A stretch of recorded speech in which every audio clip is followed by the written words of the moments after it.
श्री स्वामी समर्थ श्री स्वामी कार्यसिद्धी या चॅनलमध्ये तुमच्या सगळ्यांचं मनापासून स्वागत.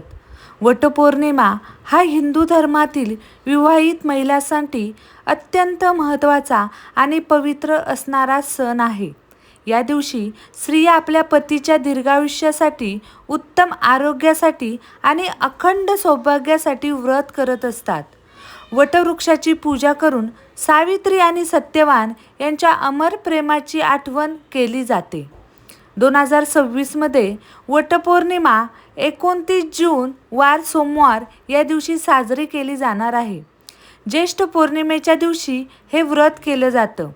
या दिवशी सूर्योदयानंतर सकाळच्या शुभ वेळेत वटवृक्षाची पूजा करणं अत्यंत शुभ मानलं जातं. या वटपौर्णिमेच्या दिवशी वडाची पूजा कशी करावी, हा वटपौर्णिमेचा सण कसा साजरा करावा याबद्दलची संपूर्ण माहिती मी तुम्हाला आजच्या व्हिडिओमध्ये सांगणार आहे. त्यासाठी हा व्हिडिओ शेवटपर्यंत नक्की पहा. चॅनलवर नवीन असताल तर चॅनलला सबस्क्राईब करा आणि कमेंटमध्ये श्री स्वामी समर्थ नक्की लिहा. वटपौर्णिमेचं महत्त्व समजून घेताना सगळ्यात अगोदर वटवृक्षाचं धार्मिक महत्त्व आपल्याला जाणून घेणं खूप महत्त्वाचं आहे. हिंदू धर्मग्रंथामध्ये वटवृक्षाला अमरतत्वाचं प्रतीक मानलं जातं. या वृक्षामध्ये त्रिदेवतांचा वास असल्याची श्रद्धा आहे. वटवृक्षाच्या मुळामध्ये ब्रह्मदेव, खोडामध्ये भगवान विष्णू आणि फांद्यांमध्ये भगवान महादेव यांचं वास्तव्य असतं. म्हणूनच वडाच्या झाडाची पूजा म्हणजे त्रिदेवांची पूजा मानली जाते. वटवृक्ष हजारो वर्ष जिवंत राहू शकतो, त्यामुळे तो दीर्घायुष्य, स्थैर्य, समृद्धी आणि अखंड सौभाग्याचं प्रतीक मानलं जातं. या वृक्षाच्या सावलीत बसून ध्यान केलं तर मानसिक शांती प्राप्त होते. वटपौर्णिमा व्रताची सुरुवात सावित्री आणि सत्यवान यांच्या पवित्र कथेमुळे झाली.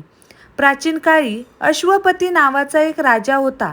त्याची कन्या सावित्री अत्यंत रूपवान, बुद्धिमान आणि पतिव्रता होती.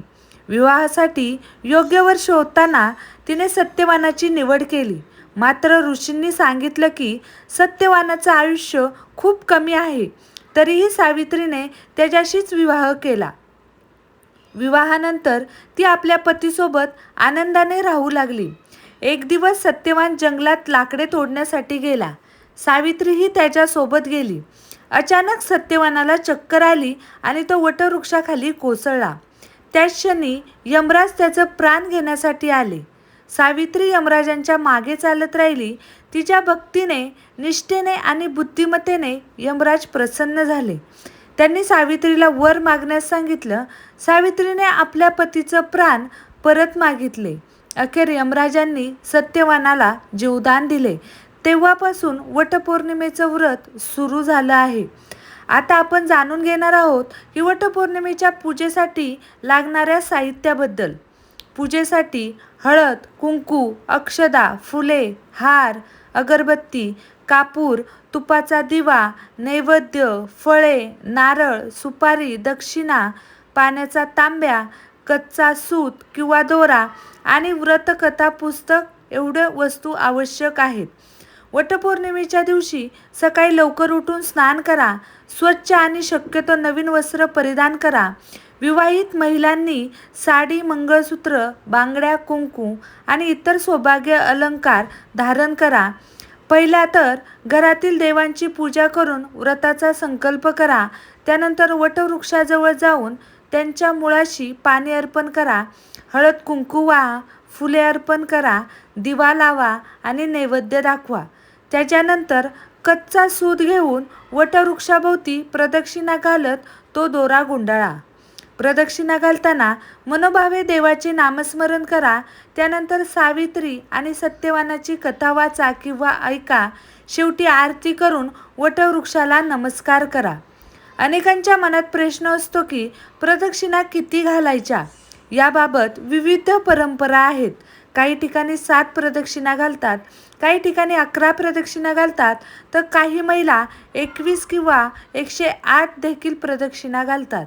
परंतु 7 किंवा 11 प्रदक्षिणा सर्वसाधारणपणे शुभ मानल्या जातात. प्रदक्षिणा घालताना पतीच्या दीर्घायुष्यासाठी आणि कुटुंबाच्या सुख समृद्धीसाठी प्रार्थना करा. वटपौर्णिमेच्या दिवशी उपवासालाही विशेष महत्त्व आहे. अनेक महिला पूर्ण दिवस उपवास करतात. काही महिला फळाहार घेतात.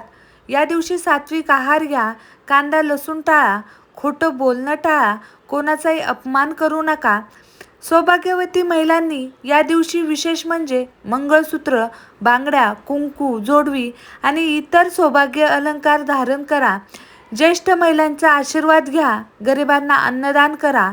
गरजूंना वस्त्रदान करा. यामुळे पुण्य प्राप्त होतं. ज्योतिषशास्त्रानुसार वटपौर्णिमेच्या दिवशी केलेली पूजा अत्यंत फलदायी मानली जाते.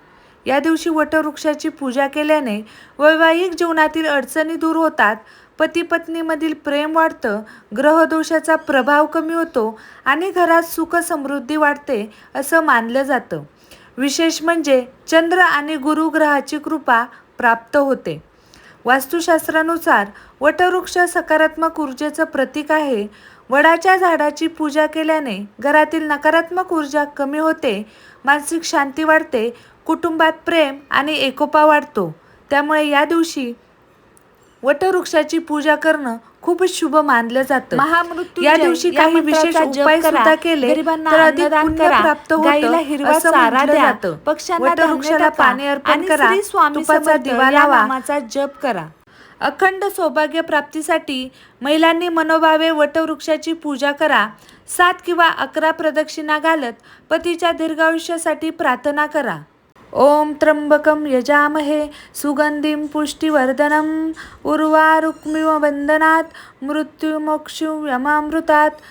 या महामृत्युंजय मंत्राचा जप करा. श्रद्धा आणि विश्वासाने केलेलं व्रत नक्कीच फलदायी ठरतं.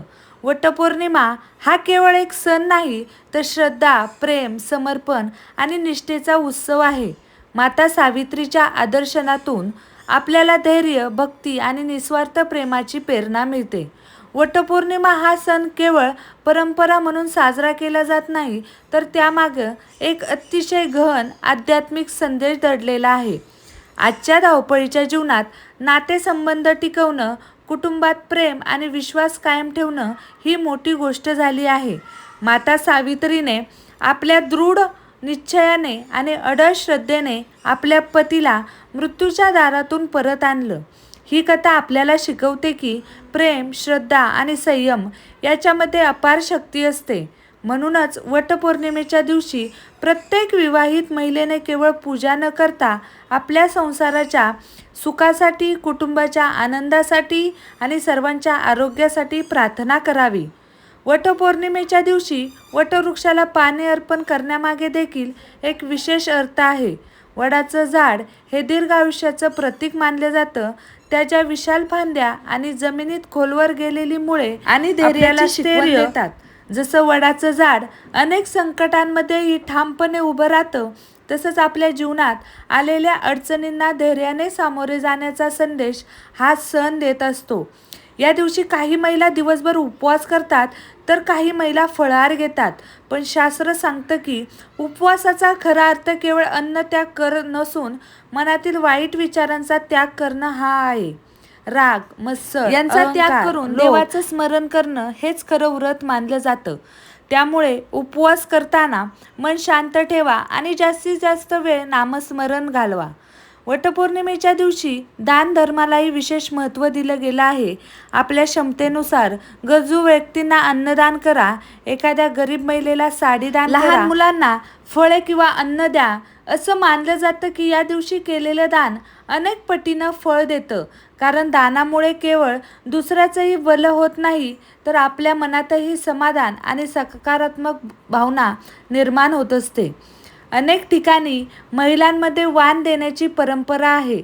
हळद, कुंकू, बांगड्या, आरसा, कंगवा, फळे किंवा इतर सौभाग्य वस्तू एकमेकींना दिल्या जातात. मागील उद्देश म्हणजे परस्पर प्रेम, स्नेह आणि आदर वाढवणं. समाजातील महिलांमध्ये एकोपा निर्माण करण्यासाठी हा सुंदर परंपरा आजही जपली जाते. भगवान महादेव, भगवान विष्णू आणि माता लक्ष्मी आणि माता सावित्री यांच्या कृपेने आपल्या जीवनातील सर्व संकटे दूर होत आपल्या कुटुंबामध्ये सुख, शांती, समृद्धी आणि आनंद नांदो. पती पत्नीमधील प्रेम अधिक दृढ हो आणि सर्वांना उत्तम आरोग्य लाभो, हीच वटवृक्षाला प्रार्थना. तर तुम्हाला आजचा हा व्हिडिओ कसा वाटला मला कमेंट करून नक्की सांगा. तुम्हाला जर हा व्हिडिओ आवडला असेल तर व्हिडिओला लाईक करा, शेअर करा आणि चॅनलला सबस्क्राईब करायला विसरू नका. भेटूया नवीन अशा एका व्हिडिओसोबत. तोपर्यंत श्री स्वामी